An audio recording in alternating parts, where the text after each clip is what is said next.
aproveita para discutir um pouco mais a cidade, a vida nas cidades de uma maneira em geral, e especificamente aqui na cidade que é a terra de todos nós, né? Tu foi acolhida, Carolina nasceu aqui, foi para Brasília. Muito bem acolhida, por sinal. E eu nasci e vivi aqui quase toda a minha vida. Morei 1 ano só fora de Porto Alegre. E aqui a gente que gosta, que ama Porto Alegre, tem sempre uma bronca com o excesso de poluição visual em Porto Alegre. Acho que muita gente tem isso. Quando o Kassab, Gilberto Kassab, lá em São Paulo, adotou aquelas medidas para dar uma limpada no visual de São Paulo, nós ficamos com um pouquinho de inveja boa, né? Aplaudimos em parte tudo que foi feito lá em São Paulo. É sobre isso, que esse ângulo específico da cidade, que nós vamos conversar agora com o presidente da AP Design, a Associação dos Profissionais de Design do Rio Grande do Sul, Mário Verde. Bom dia, Mário. Bom dia, Rosane. Bom dia, André. Bom dia, Carolina. Bom dia. Mário. Quando a gente olha para Porto Alegre, assim, tão poluída visualmente, fica se perguntando, será que tem solução? Vocês que são da área do design, acham que tem algum caminho que se possa percorrer para a nossa cidade ficar mais bonita? Bom dia aos ouvintes também da Rádio Gaúcha. Tem sim, Rosane, nós acreditamos inclusive que tem um meio termo entre a iniciativa que foi tomada em São Paulo, né, no programa chamado Cidade Limpa, que acabou por eliminar 100% da publicidade na cidade de São Paulo, né. A gente acredita que aqui para Porto Alegre existe um caminho diferente, mais ameno, e nós estamos defendendo uma posição não de redução total, de eliminação total, mas sim de redução, né, baseado em alguns critérios, que inclusive a própria SMAN já estabeleceu algum tempo atrás esses critérios, né. E para nós, cabe ressaltar que a discussão de se está ou não poluída a cidade, que muitas vezes ainda tentam, né, levantar essa questão já está definida. A cidade já está com a sua paisagem degradada, o limite, na nossa opinião, já foi ultrapassado, né, e não é só pela publicidade alugada ou vendida, mas também por vários elementos, né, que a gente chama de elementos acessórios a paisagem urbana, como os próprios estabelecimentos comerciais, a identificação dos estabelecimentos comerciais, próprio mobiliário urbano mal colocado, o regramento, né, que a cidade possui, Mário, ele não é suficiente ou não é obedecido? O que ocorre? Ele, na maior parte, não é muito obedecido, né? Mas nós também acreditamos que ele não é mais suficiente para a situação que a gente reconhece hoje nas ruas. Né? Hoje, por exemplo, em Porto Alegre nós temos outdoors, tem esses frontlines ou backlights, e mais os cartazes, os letreiros luminosos, por exemplo, das lojas na capital. O que está irregular para vocês? O que está em excesso? Eu ainda acrescentaria que nós temos, Mário, mas até cabine telefônica é patrocinada hoje. Tem propaganda ali também. Isso não é um excesso? Na verdade, é bom tu ter colocado esse assunto. Essa é uma saída, né, que muitas cidades do mundo inteiro estão usando para ligar a publicidade ao mobiliário urbano. É uma forma mais inovadora e inteligente de reduzir e eliminar os painéis de grandes proporções, né, e que são colocados nas áreas privadas, na verdade. O que São Paulo fez foi proibir a venda de publicidade em áreas privadas, porque esses painéis, esses cartazes, eles estão em terrenos privados, de residências, né. Mas também tem que ressaltar aqui que não são só esses painéis, não. Todo um mobiliário colocado também pelo poder público também causa essa poluição visual, inclusive fiação né, desordenada, mal colocada. Hoje não se sabe quem são os donos dos postes da cidade, por exemplo, tem cabo de todas as operadoras, é uma confusão geral, né? E a gente pode ver em fotos ou em lugares da cidade, inclusive turistas que vêm de fora, a gente pega muito turista tirando fotografias, né, desses postes, dessa fiação, porque é muito impressionante para eles como é que funciona isso aqui. Você, como profissional do design, Mauro, qual é a avaliação que você faz do mobiliário urbano de Porto Alegre, das paradas de ônibus que nós temos, da maneira como, por exemplo, a cidade comunica, se localiza, suas placas de rua, elas estão adequadas ao que se espera de Porto Alegre? Claro que não estão, tá? Mas deixa eu colocar alguns dados aqui que é bem importante para a gente não perder de um levantamento que a gente fez né, pela associação, que é uma estimativa, porque ninguém tem os dados definitivos dessa questão na cidade de Porto Alegre. Nós estamos falando também aqui da grande Porto Alegre, tá? Não só da cidade de Porto Alegre. Não existem os dados, não se sabe quantos painéis, não tem condições de se fiscalizar tudo isso, né? Esse é um dos problemas que a ESMA alega de não conseguir fiscalizar isso. Para teres uma ideia nesse levantamento, uma área do tamanho do Parque da Redenção, em torno de 350 mil metros quadrados, estaria hoje coberta por elementos só os autoportantes, que aí entram todos os painéis de publicidade e também aqueles painéis que as empresas colocam nos seus telhados, os totens, os famosos totens aí que abarrotam as nossas calçadas, né, que é um mal agora também da mobilidade urbana. E falando nisso, né, os impactos que isso causa na nossa sociedade, a população não tem conhecimento disso. Esse é um grande problema. A poluição visual, ela nunca foi tratada da maneira como deveria ser tratada aqui, porque as pessoas, elas não é que não consideram, elas não enxergam esse problema, mas se a gente comparar, por exemplo, com a poluição visual, né, é como se a gente tivesse hoje, André, em Porto Alegre, numa sala com 100 pessoas gritando, tentando serem ouvidas, né, chamar a atenção, só que a gente já não distingue mais cada uma das vozes que estão tentando se manifestar. E a gente ouve um ruído, né? Você está dizendo tem um excesso de informação visual que tem também. E hoje é um ruído visual. A cidade fica cinza. O que acontece? A cidade fica descaracterizada e saturada. Já vou até aqui te avisar que está sendo lançado agora, no teu programa, em primeira mão, né, a campanha Quero Ver Porto Alegre.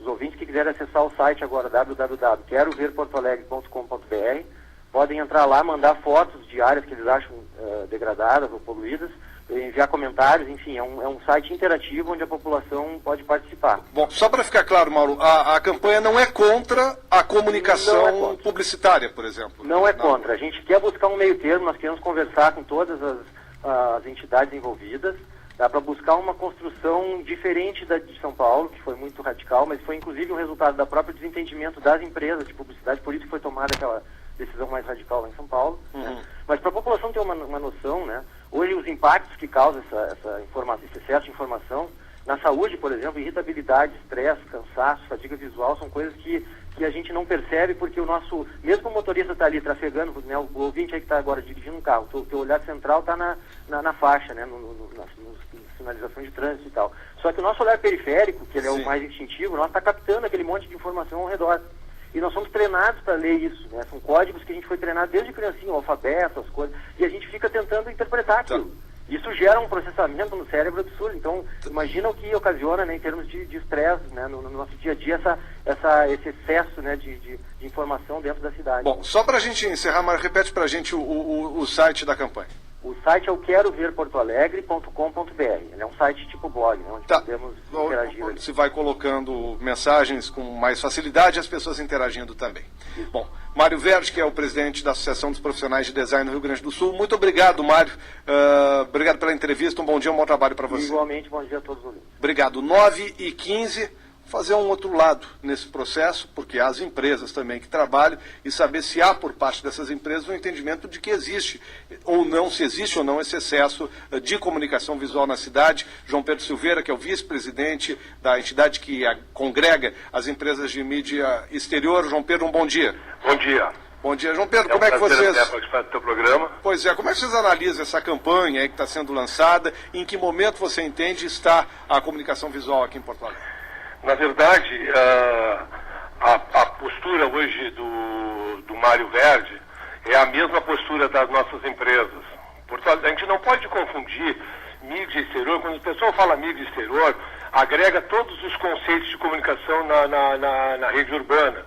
As empresas de mídia exterior hoje trabalham com outdoor, front light, e toda vez que tem uma discussão sobre o assunto de poluição visual, que aliás no nosso conceito não existe poluição visual, porque nós não agredimos o meio ambiente, existe sim excesso de comunicação, e o Mário, com certeza, já tem hoje o nosso diretor executivo, que é o César Pancinha, que já manteve em contato, tem uma reunião marcada com o Mário, para o Mário agregar todo o conhecimento dele à AGEPAL. A AGEPAL é um grupo de empresas gaúchas, de empresas de publicidade ao ar livre. São poucas empresas que estão interessadas em investir no conceito de comunicação. Nós vivemos da comunicação de mídia externa. Nós não podemos deixar o excesso de comunicação trazer prejuízo ao nosso trabalho também. Então nós hoje, com a AGEPAL, trabalhamos também dentro desse conceito. Bom, vocês sabem quantos, tem um levantamento preciso de quantos são os outdoors, frontlines que se tem em Porto Alegre? Nós temos um número de outdoor, mas quero dizer... que hoje o número de painéis, desde 2005, que nós vemos trabalhando isso, diminuiu bastante em Porto Alegre. As empresas hoje têm ciência disso, então front light e outdoor hoje tem uma lei, que é uma das mais rígidas que tem no Brasil. Porto Alegre hoje é uma cidade modelo, foi construída como uma cidade modelo. O que acontece hoje, todos nós percebemos, é que a comunicação pontual ela está excessiva. Hoje a gente passa por uma loja, o cara não se contenta só em botar a comunicação dele, ele bota mais um picolé na frente, ele bota uma faca, ele bota um cavalete, ele bota na vitrine dele mais informação, e aí vem por outro lado, vem as pichações, vem os fios. Então, a gente não pode consagrar como mídia exterior, como as pessoas às vezes comodamente dizem, a Frontlight e Outdoor. Frontlight e Outdoor estão extremamente regulados, estão trabalhando junto à SMAN. A SMAN está muito preocupada com isso, tem um grupo de técnicos maravilhosos lá que trabalham muito, que são conhecedores dessa matéria. Então nós estamos trabalhando em harmonia com eles. E o Mário, que será procurado por nós, com certeza vai dar todo o apoio que ele puder e a contribuição que ele tem para que a gente possa cada vez mais disciplinar isso. Em relação a esses totens que também tomam conta da cidade que o Mário mencionou, e a gente sempre que passa por um fica se perguntando, será que tudo isso está dentro da lei? Está dentro da lei ou está havendo excesso também? Quando você fala em totem, você está falando do totem pontual, do lojista, certo? Sim. O lojista hoje abre uma fachada e coloca na loja dele. Aí o vizinho vai lá e bota uma maior. Aí o outro bota uma maior. Aí não tem mais espaço, o que ele faz? Ele começa a partir para os totens, para os cavaletes, para as faixas.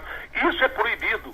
Só que o volume é muito grande. A AGEPAL hoje, como entidade de empresas interessadas, é um grupo pequeno de empresas.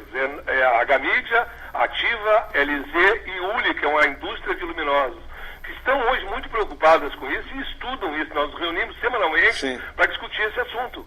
Esses totens não são regulares, mas só que não existe hoje dentro do poder público condições de controlar tudo isso. E acabam atrapalhando também e levando a fama para vocês ainda também, né, João? Mídia exterior é um problema, não. Hoje, inclusive, a AGEPAL dispõe de todas essas empresas que estão na AGEPAL hoje, colocam equipamentos de caminhões, guinchos, tudo à disposição da SMAN, para que possa auxiliar na retirada desses painéis que estão irregulares.